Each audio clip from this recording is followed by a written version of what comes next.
Thanks for joining us today. At City Life, we have one purpose, making it easy for people to say yes to Jesus.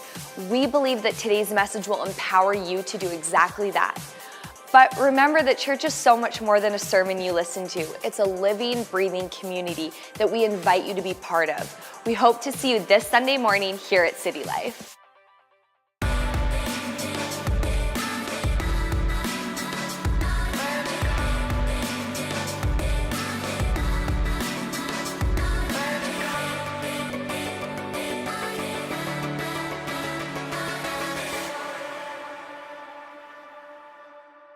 This is our financial commitment Sunday, and I want to give a bit of a disclaimer. If this is your first time here at City Life, we don't talk about money every week, but we do have a couple Sundays a year that we talk about money, because how many of you know that if you don't talk about money in relationships, there's going to be problems down the road? How many can just put their hand up and say, yeah, I've experienced that? And so we're in our series, Heart for the House. God's a builder. He's always building things into our lives. He's always building things into the lives of people. And there's very different stages of building. There's stages of building that are big and broad. Like, when it's time for foundations to go in, foundations go in quick. If you're building a house or you're building a building, foundations, they get poured in a couple of days and they're done. 50 grand, boom, gone. Yeah. But when it comes time to do the fine detail work, that's just as important in the building of a house. People start doing the fine detail work. It almost seems like nothing's happening. At times in the process, and somebody's doing all the fine mill work. There's stages in your life where God just does foundations. And it's just like, boom, he moves in and a whole bunch of stuff happens really fast in your life, and it's dramatic, it goes up quick. It's like, you drive by the airport and there's some people working, and then you drive by again and there's like a mall there.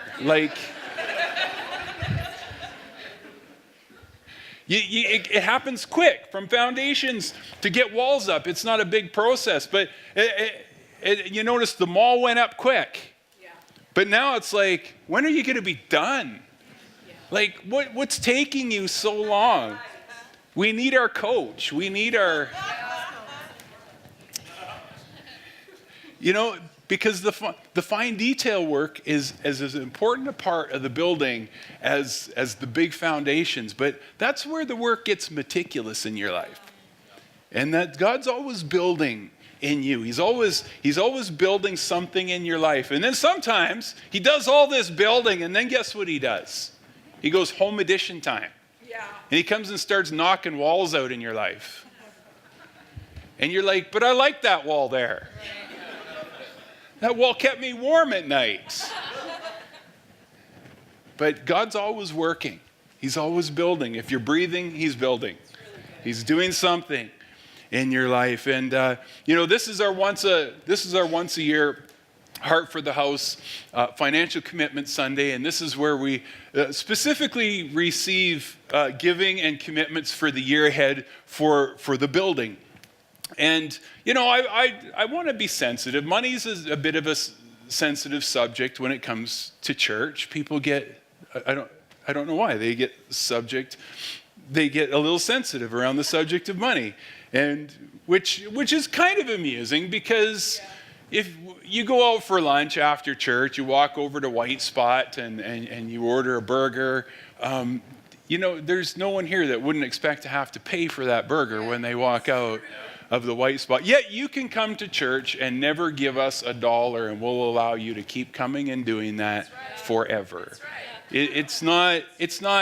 Your attendance here is not based on what you contribute or give here, but when it comes to the subject of money, money's not the goal, but it's what money can do to achieve goals that's important.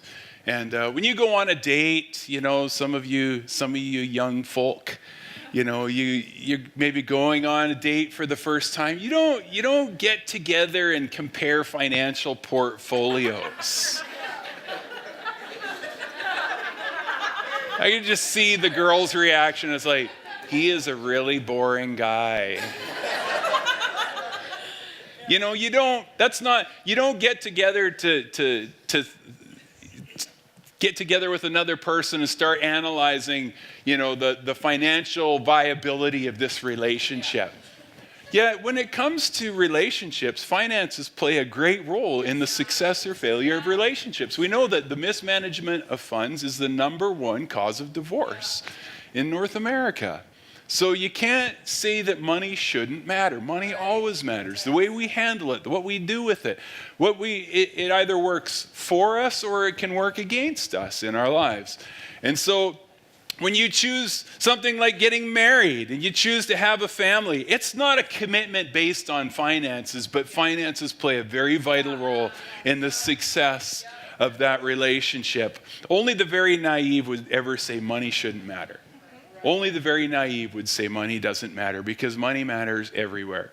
Money is a tool. And you put a tool in the hands of a master craftsman, and that master craftsman can make something great. You put the tool in the hand of a fool, and they can destroy just as great. And so money is a tool. And it's, we talk about money not for the sake of money, but for the sake of what can be accomplished with money, what can be done with it. And you can put up your hand if you want to this illustration. But have you ever received an unexpected windfall, maybe $1,000, $2,000, or some, maybe an inheritance, and then you just kind of got it and just went woohoo, just like that, woohoo. And it was kind of like it didn't fall into any planned spending. And then what happened is, like a couple weeks later, you look back and realize it's gone. Yeah. It's all gone. And then you look and think, I don't know what I spent it on. Right. Maybe there's a Lulu outfit. I like my Lulus, let me tell you. I don't know why I say stuff like that, but I like to say it. I think something's broken inside, guys. I can't help myself. It's, I'm lost. Here it is. Whatever we fail to plan to use properly, we're basically planning to fail to use it properly. Whenever we fail to plan for how money's going to work, the role it's going to play in our lives, then we're planning to fail handling the money in our lives. And money can be powerful, but it can also be very destructive. And so today is a Sunday. I'm going to talk about money, but it's not really a Sunday about money. It's a Sunday about the future of the church. It's a Sunday about planning. Or it's a Sunday about making a plan to go forward with intentionality as a church, and having finances serve that purpose. And our goal here is to create a church where people who don't understand church will enjoy coming. And if this is your very first time in church, I hope you get something out of the service that you walk away saying, you know what? If I do this, this will actually make my life better. And so we don't always get that right, but we're always seeking to do better in the way that we do it. And you say, well, what is church? Well, church is actually really simple. It's basically a group of people who've decided to follow the teachings of Christ. In a nutshell, that's what church is. It's people who've decided to follow what Jesus said. And we can make it really complicated, but it isn't any more complicated than that. It's doing what he said.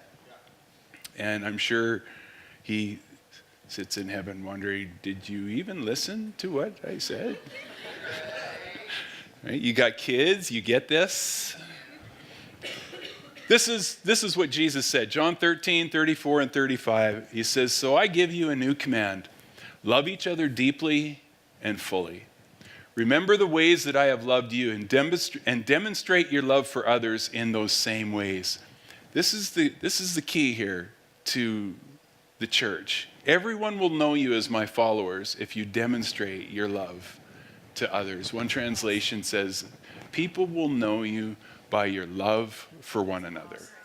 People will love you by your love for one another. This is kind of to be the earmark or the notable character quality of the church is our love for one another. And let's be honest, what is there to argue with this? It's true. You know, I don't want to be a group of a bunch of people that love one another. I want somebody to judge me. I want mean people.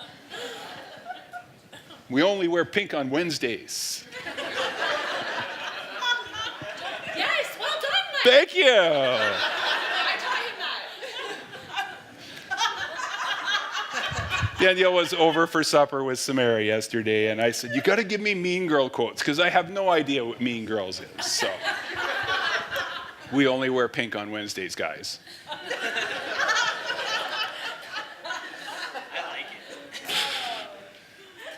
I can't help myself. I'm sorry. You know, when people complain about church, they never complain that the church just loves too much. Those people, they just care too much. You know what? I am sick and tired of all the second chances you give me. You don't hear that. When people complain about church, it's because we weren't that. That's right. It's because we failed to do what Jesus said. And why do we fail? Well, because we're human. Because we have limits ourselves that God's working in us. But Jesus said, the world will recognize the church by its love for one another. And, the church has been known for a lot of things in my lifetime, but it hasn't been known for that. It hasn't been known by its love for one another. But, the church is a work in progress. God is still developing his church. And I don't mean just our church. I mean the church around the world is growing. That he's building his church everywhere. And, the early church, they did this. They did this unswervingly. They did this, and the church grew. Yeah. The church went from a small group of believers to basically inhabiting the then known civilized world with just really within a few decades that this message of Jesus and love for one another had spread around the world. And it was because they did this very thing. And who wouldn't want to be a part of a group that loves and encourages one another? When we love God, when we love one another, we become better people and our lives become better in the process. Even if you don't even believe that Jesus is the Son of God, your life will still be better if you follow his teaching. Yeah, it's true. If you do what he says, your life will still be better. You'll have better friendships. Your marriage will be better. Your families will be stronger, and our communities will be better. So you don't even have to believe in who he is for his teaching to make a difference in your life. But it's actually those that followed his teaching they came to believe in who he was because they started to follow him. And so why talk about investing money in the church? Why would we talk about that? Why would we, let's just stick with love. Let's just talk about loving one another. That's great. Well, it's the only way. It's so that the church can be ready to meet the needs of people. Why do we talk about money? Because people are the only true treasure that matters. It's the only thing that lasts for eternity. But there's actually when you come to church, you expect there to have been some financial investment already made on your behalf. Isn't it true? Yeah. You drop your kids off at the nursery, your precious little babies. You're expecting that we will have spent some money already on your behalf, even though you didn't even necessarily tell us you were coming. We've already spent money on your behalf for your babies. We don't just toss them in the closet and leave them there. He said, well, they're crying. It doesn't matter. It's insulated. You know, you expect us to have invested some money into toys and so you invested money into facilities. You expect that. When you drop your kids off at Voltage across the street at the hotel, you expect that we have spent some money already investing into the lives of your children. You ask your kid, well, what did you do at Voltage? They made us stand in a cooler. We couldn't do anything because they had no room. You know, there's expectation. There's expectation that we will have already invested on behalf of your family to make the environment as good as we can. Money plays a vital role in making everything happen in life. People can say the church is too organized, it's too institutionalized, but the simple truth is that it takes organization to be effective. That's right. Yeah, the organized church will always do more than the unorganized church will. An organization requires financial backing. So why do we keep growing then? Why don't are we just, you know, aren't we big enough? I don't even know most of the people in the room anyways. Well, here's the question. At what point do we say to somebody, it's too inconvenient to make room for you? Wow.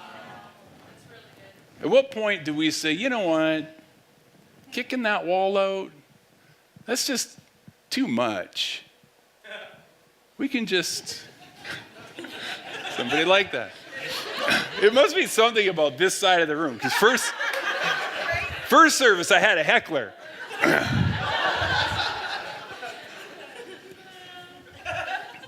Some of you are thinking, are we allowed to heckle?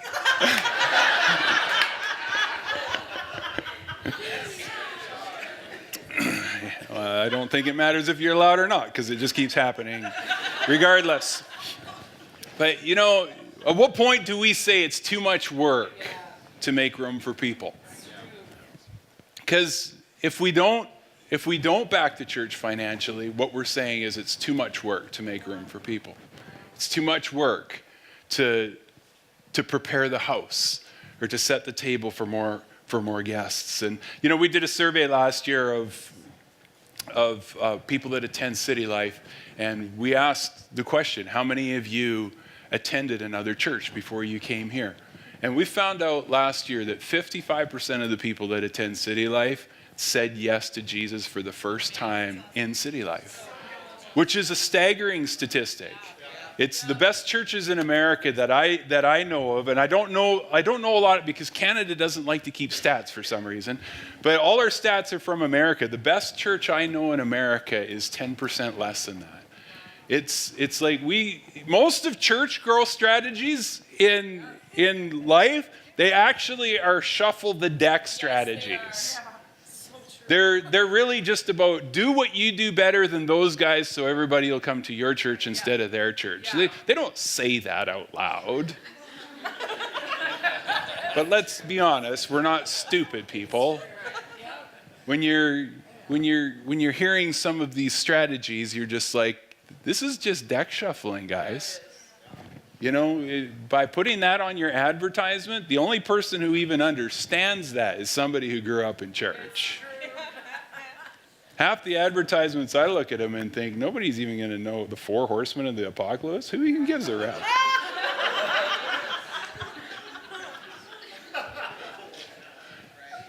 It's like, it's issues that only church people have. Just saying. The last 2 years, over 80 people have been baptized. And you can go on the City Life YouTube channel. You can see the stories of many of those 80 people. Some of them, you better have your Kleenex box right there because you're going to bawl like a little grade school girl.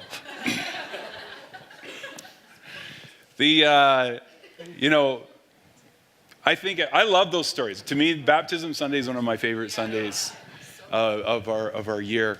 And You know, when you hear those stories, I just think, well, how many stories are there yet to hear? How many stories are there that God, situations that if we can be entrusted with the lives of people, we'll hear story after story of the lives of people that have been impacted.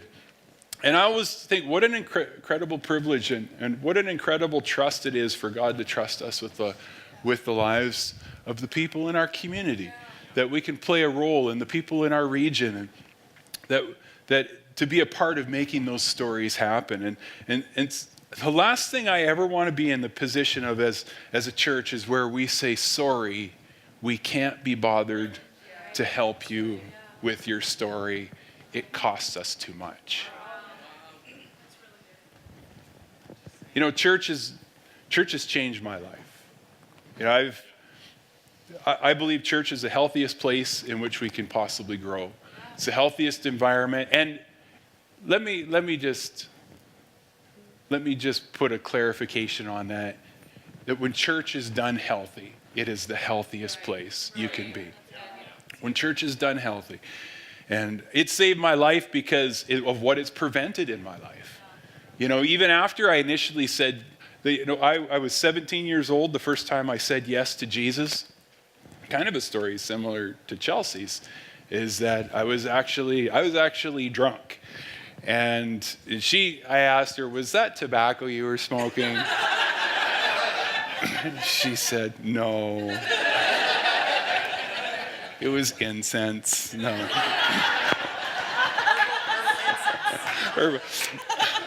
Have I embarrassed you now, or is that? You don't strike me as the kind of person who gets embarrassed, but I was drunk, and I remember sitting on my bed, and I remember saying, kind of, slurring, Jesus, I'll say yes to you, but you gotta help me quit drugs because I can't. And in that moment, I became sober instantly, just instantly, and it was almost like, do you really mean this? Let me take the fog out of your brain, and you can say this for real, under no influence. And I knew it at that moment, at that exact moment, I knew I would be in the ministry. And that was not on my radar.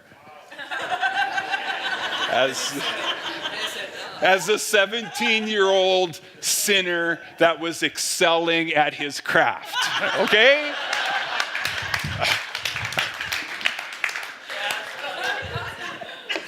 Not on the radar. I knew in that moment I would be in the ministry. And church has saved my life because I made that commitment, and the commitment was dramatic. And all the things that happened in my life at that time, just one after, like the foundations going in a day. It just happened. But then, what happened is I found that I didn't get connected into a good, strong, healthy church atmosphere right away. And I started to flounder. I started to struggle. And if I hadn't have found the church at that time, I wouldn't have made it. I wouldn't have made it. It was after 6 months, I was almost to the point where I was like, you know what? There are no good Christians in the world. Everybody sucks. And that's a wrong perspective, by the way. There's lots of good people. There's lots of good Christians. There's lots of good churches.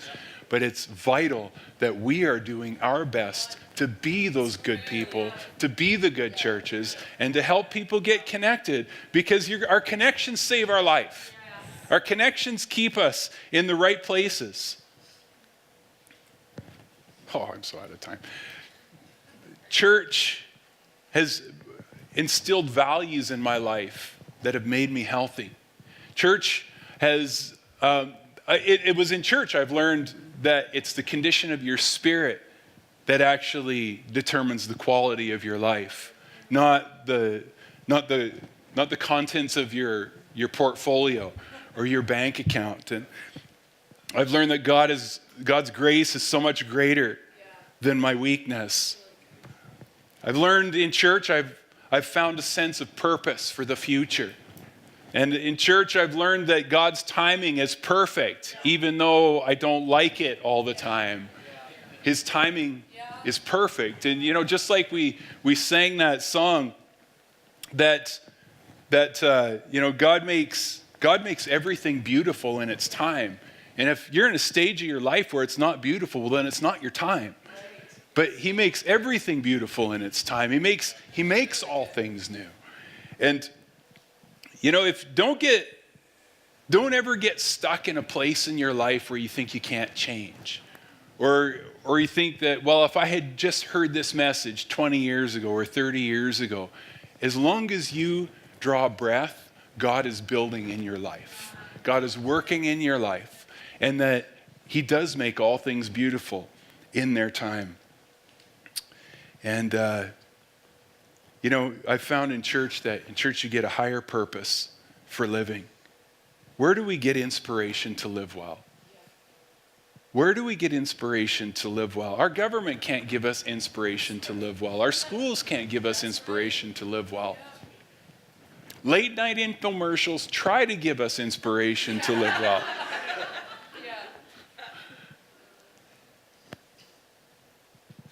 We've seen some pretty significant things happen in the last few years, but the real question is, what does God still want to do through us in our generation? We have a role to play. So now I'm going to ask some awkward questions. Just in case you thought the last ones weren't awkward. And I want to talk about finances. Now, what would you call a father who says, I love my children, but I don't support them? I love my kids, but unless I really see a really great need in their life, I don't need to financially support them. They'll do okay. Nobody wants to say the word out loud. No, we have terms for people that do things like that, don't we? But what would you call a Christian who says, I love my church, but I don't give regularly? I don't have any kind of financial plan or strategy. If I think that the need is great enough, then I'll give something. What would you call them? You call them average. Because that's what the average Christian in North America does. Say that 80% of the finances in the church are given by 30% of the people. I actually looked in our finances, and we're between 30 and 40% of people give 80% to 90% of all the income that comes into the church. And I know these stats because I have to know these stats. But one of the things that, in our church, nobody on staff knows these stats. Well, Paula knows these stats. She's, I guess, technically on staff, and she's does our finances. But not a single pastor knows who gives what. Not a single one. Because we don't provide service or ministry to you or to your family based on what you give. You can come and give nothing forever, and you will always receive service with a smile. It's true. But let's be more than average. I'm going to invite you, be more than average. Here's a question I want you to ask is, do I believe that what's happening at City Life is valuable and should continue? And if your answer is yes, it's valuable, and yes, it should continue, then I want to encourage you to have a plan to help it continue. Great things don't ever happen by accident. They happen by intentional, definable action. They don't just happen through having good intentions, because we all have good intentions. They come through definable action attached to that intention. So here's some steps to take if you're saying City Life. So first of all, let me just say that I'm assuming in that when I say this that City Life is your home. And if you're a guest here today, you can just chalk all this up and take notes for the future. But if you call City Life your home, then I want to encourage you, have a plan. Have a plan to financially support your home. Have a plan to help it be strong. And there's some steps you can take right away to do that. The first step is if you're in that position where your finances are out of control, you're not on a budget, the smartest thing you can do is get control of your finances. The smartest thing you can do, if I can give you just some good advice right now, whatever stage of life you're at, if you do not have a budget, that is like the first thing you need to do with your priorities and with your spending is get it on a budget. And we offer budget boot camp, Financial Peace University. You can register for that online or on the app. You can just go right online and register for that. That's going to be offered in January. And if you've never taken that, let me especially talk to young people, which basically means younger than me. It's the earlier in life you get control of your finances, the easier your life will be for the rest of your life. Finances causes no small end of stress when they're out of control. Get on a budget. And second is make a giving plan and start today. And specifically, if you call City Life your home and you want to see what's happening at City Life continue, then start a giving plan today. And church is just like a retirement plan. You just decide and you start it. And I'm a huge fan of percentage giving because it's easy to figure out. But there's a number of people in here, they give 10% of their income. Some give more than 10% of their income. And when you've never given anything, that's a staggering number. You think 10%, are you crazy?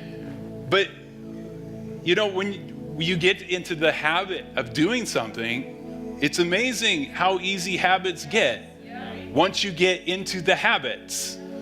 And so a percentage giving, if you've never given, you can start with something 1%, 2%, 3%. It gets you started, and then you can add a percent a year, a percent every 6 months. It really, it's a lot of times it's just getting in the habit, just getting started. And it's amazing what long-term or what plans instituted in the short term carried out over the long term can achieve unbelievable results. Unbelievable results. And so today is our Heart for the House, our Pledge Sunday. And again, like I said, if this is you're a guest here today, you can just tune me out right now. But this is a pledge for the year ahead. And it's last year's pledges, just to give you an update. Last year's pledges were $124,000, or what came in last year was $124,621 for the Heart for the House. Last year, we paid off our mortgage in full on the property.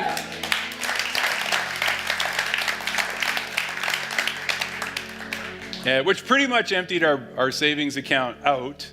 But it did end up saving us $4,000 a month in interest that we were paying to the bank, which, when we weighed it out, it's like $4,000, that's a bit of money. And so we paid that off and basically emptied our account. Since then, we've set aside approximately $240,000 in basically an account ready for when we take that wall out and start expanding at the end of 2018, which is exciting. So 240, that's a good start. It'll only cost about $2.5 million to do that side, so we just need to add another zero and we're good. That's easy. I can write a zero. You know how it happens? It happens because everybody makes it happen. That's because everybody plays a role. And sometimes you can think that, well, my role isn't that big. But you imagine when 1,000 people all do something small, all of a sudden what's small isn't. And there, in that process, there's some people that do some big stuff along the way as well. But I think a lot of times we greatly underestimate the power of many doing that when they get involved and make it happen. So if you want to pull out, there's the commitment cards in the seat backs in front of you, and you can fill this out today. You can make your commitment. Many of you, your commitment is through PushPay, and so you can just go right on the PushPay app and you can update your commitments there. And but I would ask you, please fill out a card, and you can put it in. There's kiosks, giving kiosks in the back of the auditorium here, and there are also the financial services counter. You can take this there. If you do want to give by check or debit, or you want them to actually process your Visa or MasterCard, they can help you at the financial services table out there. Let's stand up.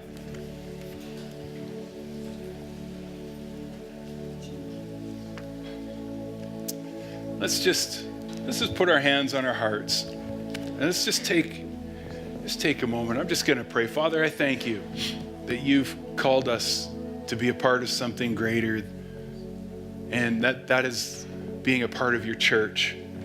And your church, it's a gift that's given to mankind to bring hope, to bring life, and to bring the message of your Son. And Father, we pray that as the church goes forward in the days ahead, that we would represent you well, that we would represent you well in our communities, that we would represent you well in our region, and that we would make you attractive by the way that we live, and that we would open the door for people to experience your life and your love through our lives and through your church. And I'm just going to pray one last prayer here today. And it's a prayer saying yes to Jesus. And maybe you're here and this is your first time in church, and you've never said yes to Jesus. You've never had that walk with him, but you're here today saying, you know what, I'd like to follow him. I'd like to know more about him.